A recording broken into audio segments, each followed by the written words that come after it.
and you're by yourself, you can order a meal and pretend, hey, that it was somebody else made it for you, which literally they did. So give them a call, 774-6608 or 772-4592. Get your tickets, all right, and then you can let them know exactly what you want on the day, and that's it. You don't have to do anything else. You get jerk chicken, curried goat, jerk pork, or your fried fish. Now, let's get back to our discussion this morning. I believe we have Alexandrina Wong on the line. Good morning. Hello, good morning. Good morning, Alison. How are you? Good morning. I am well, Queen. Thank you. And all those within the sound of my voice this wonderful day. Thank you. Welcome to 97.1 FM, alongside your co-host as well, Kieron Murdoch from the Integrated Health Outreach. He's Communications and Admin Specialist, and yourself, Alexandrina, the Executive Director of Women Against Rape. Welcome to both of you. And this morning, because we've had Kieron in last week, and we talked about gender-based violence in a general sense last week. And we're looking at the partners that are partnering and not just asking them why, but it's important to look at what value you see in what you do and why it's so important to be doing this work here in Antigua and Barbuda. So, Ms. Wong, why is advocacy important in efforts to combat gender-based violence? Oh, thank you very much for asking. Some of us may know that advocacy is derived from the Latin stem, vocare, to speak. And then the ad means to speak out, to speak up, to speak powerfully, to represent others. I can recall vividly on more than one occasion, women have met me in the street, and some men too. And they would say things like, Miss Wong, what happened? We haven't heard you on the media. You mean to tell us that nobody getting raped, nobody getting beat up anymore? That in itself is a loud signal which says that people are looking to us, the movement leaders, to continue to speak out on their behalf. And not only to speak out, but also to help them find pathways to resolve some of the issues that we are facing in Antigua and throughout the world in gender-based violence. The most common one being domestic violence. Even though we have our Domestic Violence Act of 2015, there's quite a lot of people who still don't understand it. So we need to help them to understand one, what their rights are, to understand two, what are the mechanisms that are in place in Antigua and Barbuda to prevent and address gender-based violence in Antigua and Barbuda. And so when we came into being in 2007, the emphasis was greater on sexualized violence because of the uptick in rape and sexual assault on our women in their homes during the night. So the nocturnal visitor played havoc with our women and girls in Antigua and Barbuda, documented from 2007. Does it still continue?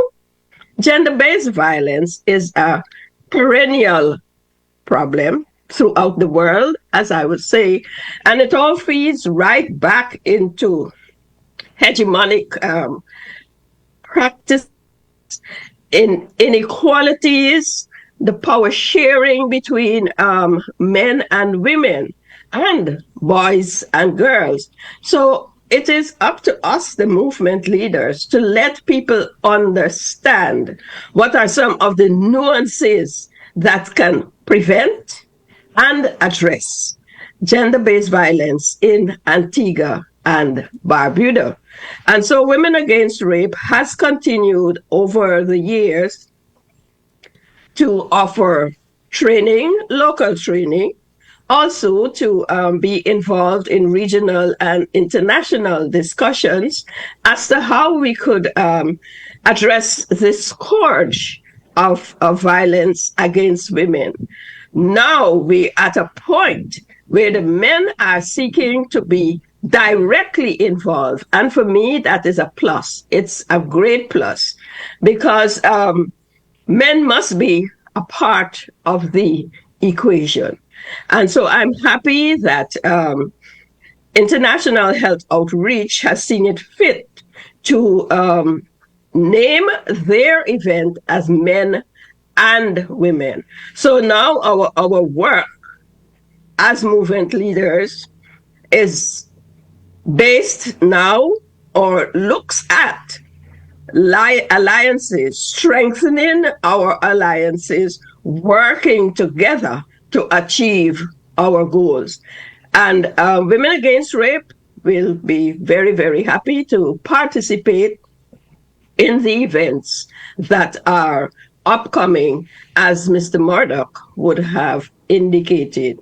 We continue to give psychosocial support, and through some of our local and regional funders, we have been able to continue to assist persons to supplement their income once it's related to human rights discrimination and other such areas. So yes, we have continued, we are continuing.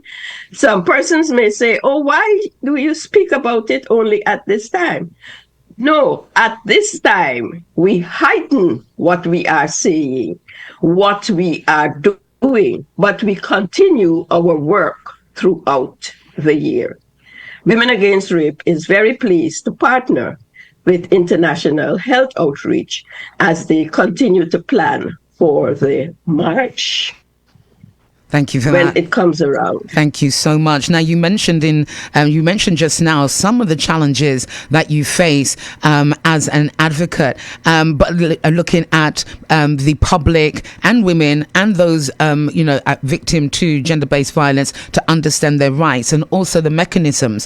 What are some of and actually one other thing that seems to come to mind: the lack of male support, which it seems to be changing in direction and becoming more of a more advocates, they're becoming part of the movement.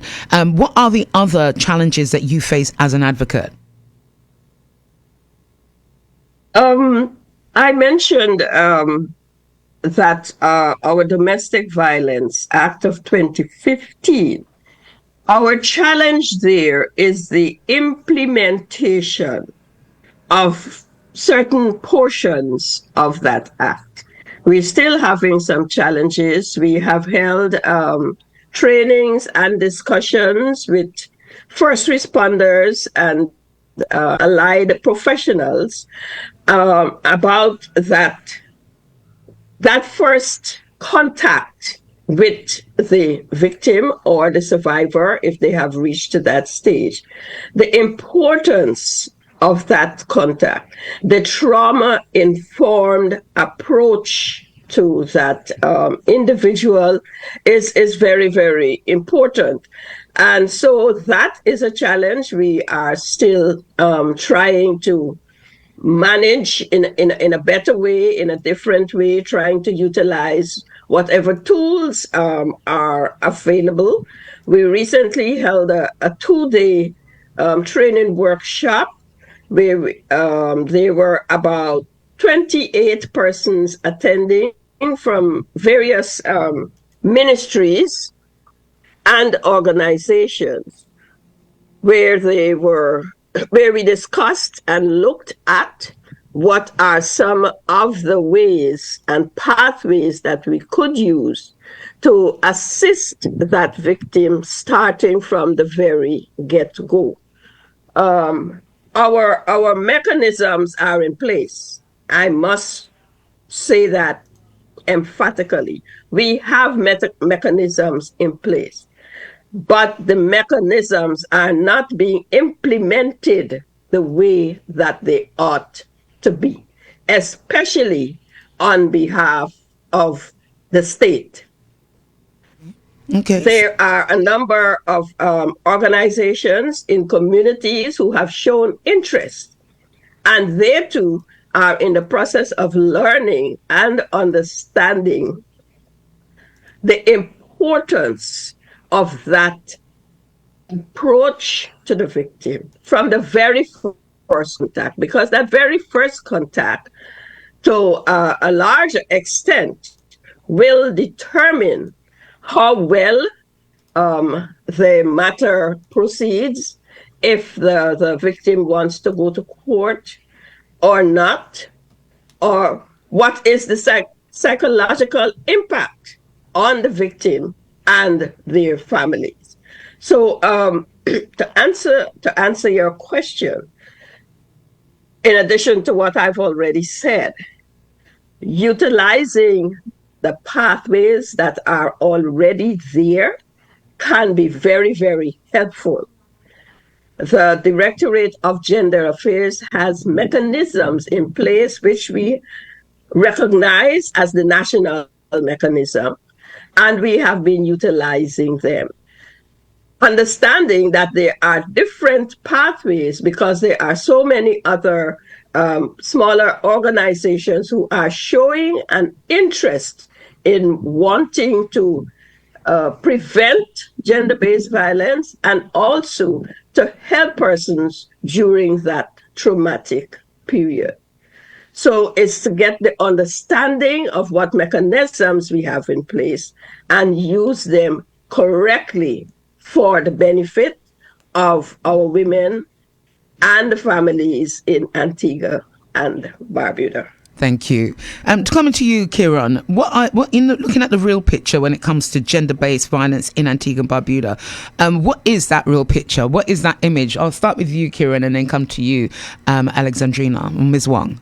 Well, I would say that we have to keep in mind when we look at the issue of what the real image is, that the issue of underreporting is a fact, and the reality is that there is a level of fear, a level of stigma attached to being victimized in often brutal and really traumatic ways, and so the statistics that you do have that come forward from, let's say, police reports are often acknowledged to be across the board that they're going to be underreported, and that is a challenge that one has to acknowledge and take on board, because then you're able to understand that you're really dealing with a larger problem. I mean, and the thing is, each of us sort of knows it anecdotally.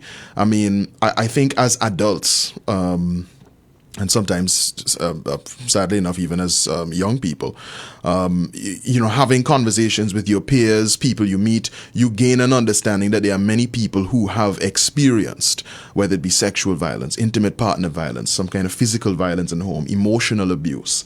And it's not necessarily something that has been reported through authority channels and taken up as a case or anything like that. Most likely, the vast majority have not.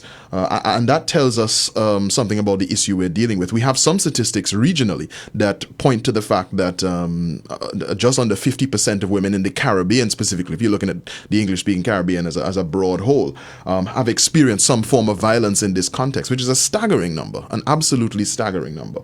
And that, I think, I'll just end off by re-emphasizing something Ms. Wong said. That is why I think the work of advocates, such as Ms. Wong, is so important, because there are people out there who will come to rely on someone to have a voice for them. And all of us do that throughout life in different contexts. If there's an issue we have where we don't feel confident enough to speak out for ourselves, and we rely on other persons in our society to be our good neighbors, so to speak. And I think that is really why advocacy is so important. That is why I tip my hat off to persons like Ms. Wong who dedicate so much to the cause, because there are persons, as she indicated, there are persons out there who are paying attention and who do come to rely on advocates to keep that message going, keep that fire burning. I mean, is it a thing that our members of our community, even some maybe our influencers or people who have influence, is it because they are maybe themselves shielding themselves from maybe their own personal anecdote? Is it that we haven't got someone that says, look, you know what, I got hit, this is what I did, and this is the help that I got. So you're not alone. I'm a judge, or I'm a doctor, I'm a dentist, I'm a teacher, I'm a somebody in our community. And yes, I've been the victim. Yes, I'm intelligent. Yes, I'm strong. Yes, I'm this. Yes, I'm that. But however, domestic violence or gender-based violence, it doesn't happen to a particular financial group. It doesn't happen to a particular societal group. It can happen to anybody, and it can happen to men too. And I keep wanting to reiterate that men can be, especially if, like, for example, if a woman earns more money and they're in control of the finances, and there's a behavior and a certain attitude or whatever, that is gender-based violence when you're being controlled by finances. And some people don't seem to. And again, Ms. Wong, I'm with you when you say, if people understand, first of all, if people understand what it is and the remit of it, if we can start to educate our young people what is a good relationship, because as you mentioned there, Kieron, young people are sadly at the being controlled by boyfriends or girlfriends, being cut off by from different groups that they are used to being around, and isolating them. And all of those are evidence, and psychologists will tell you, psychiatrists will tell you, and police officers will tell you, social workers will tell you, that's one of the ways of people isolating you, and that's the start of one form of gender-based violence. Is it because we don't have, say, a minister, for example, who says, I'm going to put my hat in the ring, I got blows, no, it wasn't good, it wasn't this, it wasn't that, but what I did and what I learned and how I grew and what support was or wasn't there. And so they are advocating for the resources and what's necessary to be put in place. Last week, Racer Charles, yourself and I spoke about the possibility of a refuge, that would be given protection to those that are victim to household or close domestic violence. Domestic violence could be siblings. It could be mother and child. That once it's happening in a domesticated household, then it could be anything in that, and not always is it man against woman or woman against man in certain respects. So when we put a face to it, I guess is what I'm saying. Have we ever had a moment in Antigua where we've actually put a face to it? In other campaigns, you have celebrities, for example, that come out with a bruised eye, and you see them, then somebody goes to court, somebody's arrested for domestic, whatever. And is it because it's not talked about here, the shame, the embarrassment, or the fact that you'd be laughed at if you call the police, and it goes on into the judiciary? Who wants to go to court and stand up there and say, he did this to me or she did that to me? Go on. Well, just before I jump over to Ms. Wong, I would say, though, that on that point of the court there, just to emphasize what you just said, how absolutely difficult, unthinkable it would have to be to recount any kind of traumatic experience. And what often happens that we don't realize is that persons have to mentally and practically prepare to do that. And then sometimes, depending on how the case goes, they may be called upon to do it again. Based on if there's an issue with the case, if evidence has to be re-given, if something took time for a number of years, because the court system can be very slow. Yep. I mean, I'll tell you what, as you said, you start off by having to tell the prosecution, right, the representative of the court that's going to represent you in court, and they, as you say, they interrogate you. That's an interrogation in itself. Not only before you get there, you've gone to a police officer. And I'm not saying, I'm not trying to be judgmental here or disparage our police officers who do an amazing job with what they have, and what training they have, because not everybody's trained to deal with. We do have a special victims unit. At the, and yes, we'll give out the number for that as well later, as for definitely for those who are listening this morning that feel that they may recognize themselves or somebody and that they may actually need help. But as a victim, the amount of times you may have to go through and just repeating what happened to you over and over and over again, that's harrowing. And along the process, you may not be getting counselling or psychological support and guidance, because that too here is expensive and it doesn't always tie in with what's going on with you at that time. May come later on down the line. Well, it's good actually now that we have the SARC, because I think, because as Reza mentioned last week, in terms of Antigua trying to fill that gap, now that you do have that client-centered approach from the support and referral center, so that there is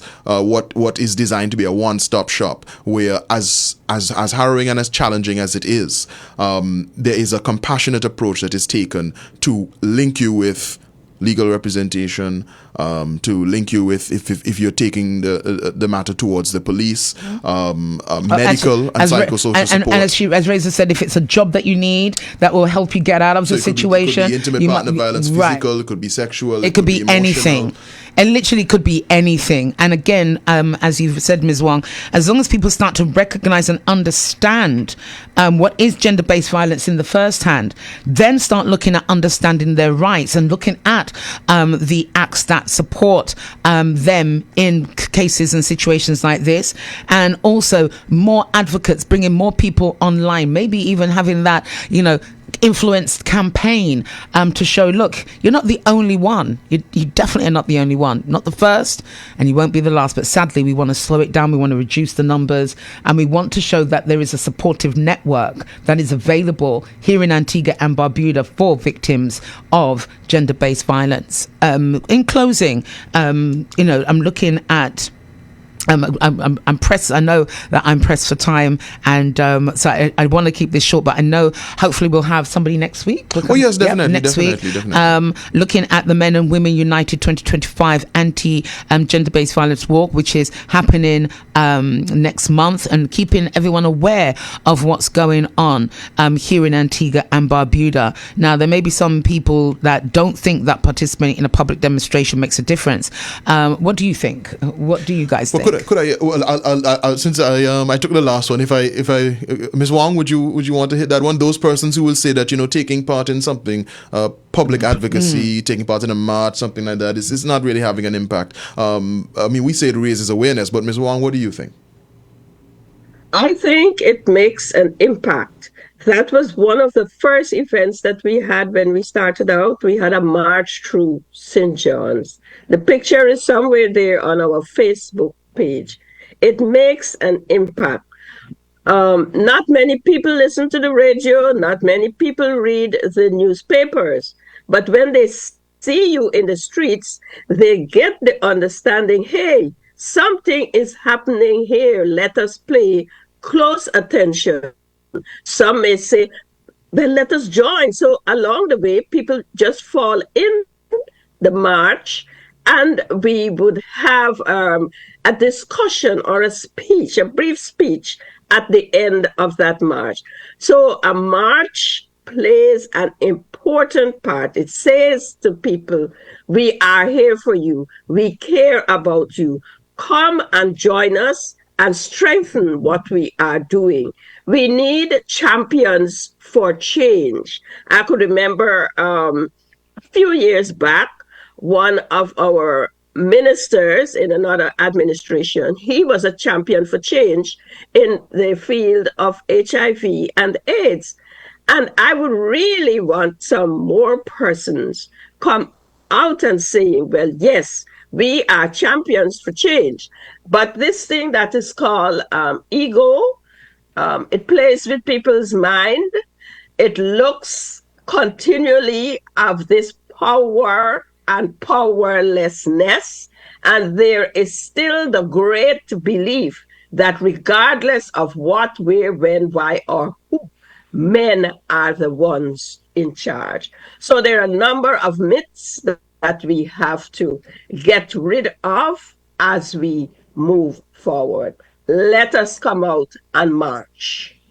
Thank you for that, Alexandrina. I'm just looking through some of our comments before we close off, and I'm going to come to you in closing, Kieron. And again, we're encouraging male participation. There's some people that think, well, why is male participation so important? Oftentimes, people look at the male as the perpetrator of these situations, and often They may not be. Often they are also victims in this as well. But what we want to say as well, not every man is a perpetrator. Not every man hits out or withholds or, some of the instances of examples that we have given earlier in the show. So in closing, Kieron, and talking about why male participation is so important and needed, just a reminder of the event, when it's happening, the Men and Women United 2025 Anti-GB Gender-Based Violence Walk. And I will come to the comments. There is a comment that from a new individual, Rome Jacket. I'm not sure who that is.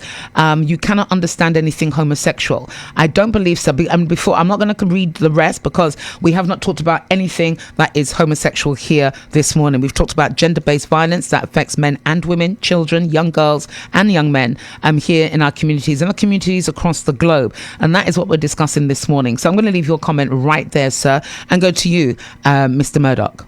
Well, yes, the march is happening on March 8th, 2025. That is International Women's Day. That's a Saturday. We are gathering at 2 p.m. at the Botanical Gardens. We are going to take a route, if I remember correctly. It goes through the East Bus Station, up Factory Road, down American Road, onto All Saints Road, up All Saints Road, onto Independence Drive. It goes on to Queen Elizabeth, and then ultimately is going to end up back in the Botanical Garden. So everybody should be nice and worn out by the time we get there. And if you need to, do some practice, well, I encourage you to reach out to IHO and make your practice part of our promotion. Take a few videos of yourself and, put up your caption, say you're practicing for the 5K walk, and get your community and family members mobilized. If you want to register, you can head over to our social media page, or pages, I should say. Instagram, you can go to IHO's Instagram, Integrated Health Outreach. That's IHO _AB on Instagram. On Facebook, it's Facebook/IHO-AB. All of our posts have that registration link, and the registration flyer itself is also pinned to the top of the page, so you can find it with ease. Also, you can WhatsApp 736-4446, and I will just send you the link directly on WhatsApp, or you could call that number. If you're, let's say, a focal point in a group and you want to get the whole group registered, we can work with you and make that process a lot simpler. If you see this as something that's important and you want to contribute towards it, you say, hey, look, could I offer you a little bit of sponsorship? Could I give a few hundred just to tackle this cost, tackle that? Hey, we will not refuse you. We will not refuse you.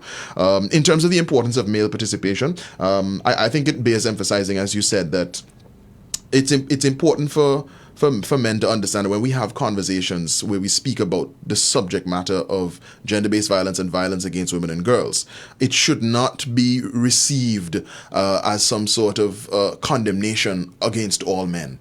That is certainly not what it is. It is a discussion that looks at the challenges. In this particular case, we're focused on women and girls. Of course, the violence of a sexual nature, intimate partner nature, that can affect men and women, children, boys, girls. But as we just happen to be focusing on women and girls in this instance, it is important that we recognize that what we are looking to change is culture. We are looking to change culture, and we are looking to call out those people, those individuals who are in fact abusers, because you do have them. You do have them. And I find that too often they are the ones who are walking about without shame, whereas the persons who, by no fault of their own, have been victimized are the ones that we place the shame on. Why were you there? What were you wearing? Such and such. Did you flirt with the person? Did you da-da-da, ray, and so on and so forth. 1,000 questions, plenty interrogation, plenty blame. But oftentimes the person who is responsible is hopping, skipping, and dancing, and there's apparently no shame for them. And that is what we say needs to stop. And a lot of the time, before we close, a lot of the time you find that these people in positions of power, whether they are in uniform or not in uniform, whether they are in education, whether in the field of sport, whatever, they are usually in some form of position of power compared to the individual, or somebody that the person looks up to in the community, whether they're tattoo artists and body transformers, whatever. Again, and again, it's that silence, it's that shame, it's that, oh, I can't tell anybody what's going on. That's what allows these perpetrators to escape and to walk free. And that's why we think it has such an impact to bring 2,000 people out on the road, all of us in the same colors, all of us with the same message that we will not be silent about this issue. We won't be silent. I want to thank you both. That's Kieron Murdoch from the Integrated Health Outreach, the PRO, the administrative, photographer, discussion. He's got lots of hats. And I also want to thank Ms. Wong, Ms. Alexandrina Wong from Women Against Rape. Thank you both for coming in this morning. And again, I'll be talking to you again next week. We're going to continue this discussion because, as you said, if we don't understand what gender-based violence is, then we can't really make the steps to put the policies or the facilities in place to actually reduce our numbers here in Antigua and Barbuda. And that's to make sure that people understand their rights, understand the mechanisms that are in place to support, and also to make sure that and everybody know, like tourism, all right, like garbage, like illness, like health, it is everybody's business. It is everyone's business here in Antigua and Barbuda. I want to thank you both for joining me this morning. Thank you so much for having us. Thank you, too. Thank you. And I look forward to next week's discussion. I'm not sure I'll let you know when Mr. Murdoch lets me know where we're going with our discussion. And again, he thinks it's just until the March. No, I think this is a discussion we can continue well after the March. All right, most definitely. Thank you both for coming in this morning. Keep it locked on 97.1 FM with me, Ali B. More discussion coming. Also, good morning, Momo, Persephone, Stan. Good morning to you all. How you guys doing? Bounce, good morning. I'm hoping that we can get Sergeant Sutherland to come and join us on the phone.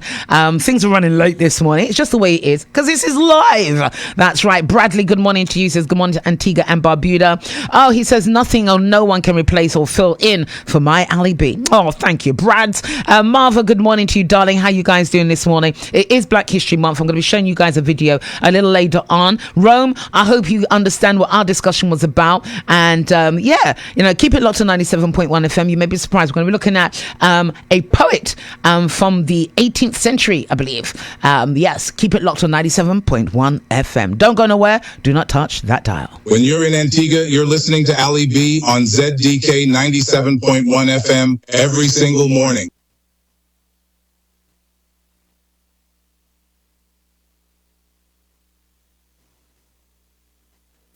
Greetings, this is Caution, and whenever I'm in Antigua, I listen to ZDK Liberty Radio 97.1 FM. Don't touch that dial. Hey Mavis, what's the best type of internet available? Fiber optic internet has the fastest upload and download speeds, and outperforms any other type of internet connection. Hey Mavis, who has fiber internet in Antigua and Barbuda? iNet. Hey Mavis, how do I sign up for iNet Fiber? New customers and customers upgrading from iNet's DSL service can visit inetfiber.apua.ag to apply. Existing customers can upgrade for free. iNet Fiber /that/. Can I help you with anything else? Hello? Well, for